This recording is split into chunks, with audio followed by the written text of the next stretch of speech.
जो हमारा पार्टी का बहुत सीनियर लीडर भी है और बहुत बड़ा उन्होंने कंट्रीब्यूशन है, और खासकर जो इस क्राइसिस में उसने जो अपनी जद्दोजहद की, हम इसको खराज तहसीन पेश करते हैं। लेकिन कुछ कैंपेन चला रहे हैं कोई यूट्यूबर्स जो बाहर बैठे हैं, मैं जो और शरफजा खान के बारे में या हमारे परवेज़ साहब के बारे में, शहूद कुरैशी साहब के बारे में भी उन्होंने ये इस किस्म की कैंपेन चलाई है। एक बात हम बिल्कुल वादे करते हैं, हम अपने मुल्क में आइन की बालादस्ती और कानून की हुक्मरानी चाहते हैं और हमारी जद्दोजहद उसके लिए रहेगी।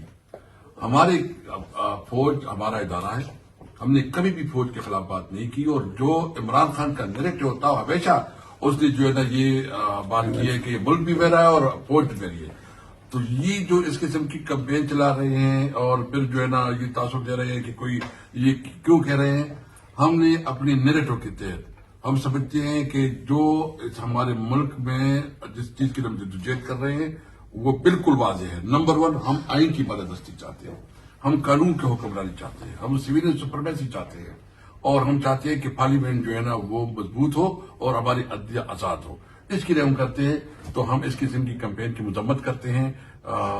मुझे जो क्या नाम है, आदिल राजा और हैदर मेहदी, तो मैं इनसे मैं तमाम पाकिस्तानियों को, अपनी पीटीआई वर्कर को कहता हूं कि इस किस्म की किसी भी प्रोपेगेंडे को आप जो है ना अपने सामने मतलब उसके ऊपर इस्तेमाल ना करें। और तहरीक इंसाफ का जो है इसके साथ कोई ताल्लुक नहीं है। तहरीक इंसाफ का अपना तर्जुमान है, अपना मीडिया है, उसका नैरेटिव जो है ना वो पीटीआई के नैरेटिव को समझ जाए।